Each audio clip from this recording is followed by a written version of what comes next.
Who's having a good time? I am. Damn. I didn't expect this. This movie was a lot of fun.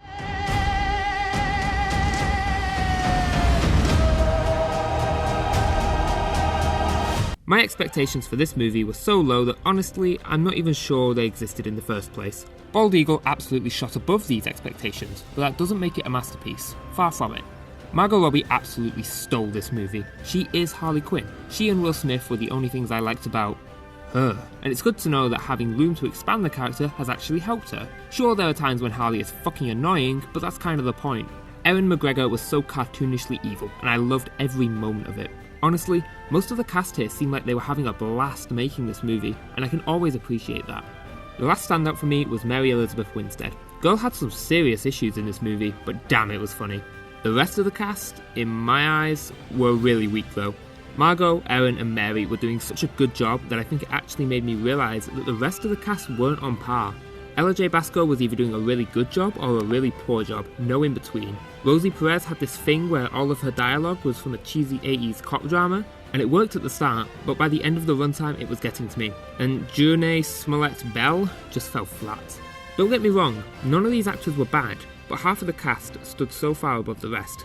Speaking of, let's get back to Margot Robbie.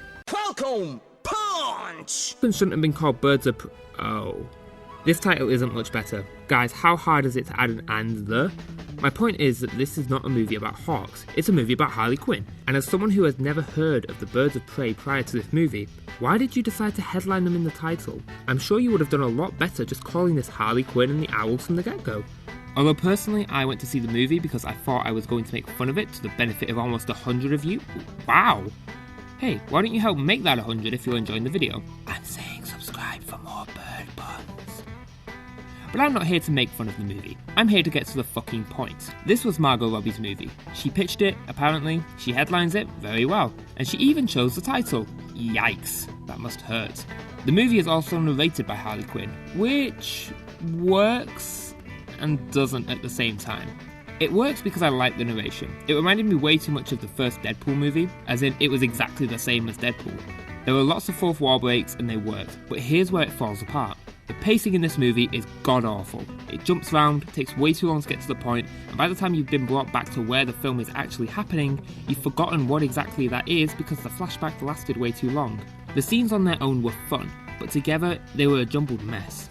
In the mess, the main standout for me was the scene in the police station. It was so colourful and the different fight scenes were all wonderful.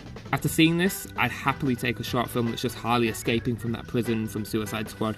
With all that out the way, let's talk plot. Spoilers, obviously, skip here to hear my verdict. Fox the Phoenix is John Wick 3.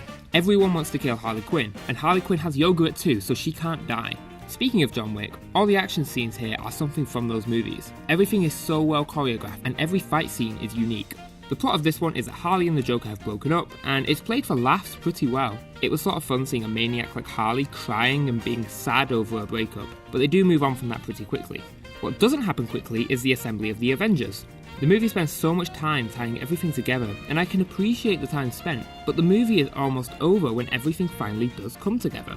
I'm keeping this one short because honestly, I really think this is something you should go and see. It's a lot of fun, and it seems like everyone that made this was having such a fun time, and it's such a shame that this movie is failing at the box office. It's a mess, but it's a hot mess. The individual parts are worth it, but it doesn't really come together. So go and see this movie on the big screen. Take your friends, take your birds. Valentine's Day didn't go so well for you and now you need a fun time. What are you gonna go see? The fucking Sonic? And if you can't catch this movie on the big screen, catch it at home. I can see this being a great movie night movie. It's a lot of fun, wonderfully colourful, and now that the crazy competition is dying down, you should definitely check this movie out. Thanks for watching. It felt weird doing a review with no full-on cutaways. Next review will be Sonic. Uh-oh.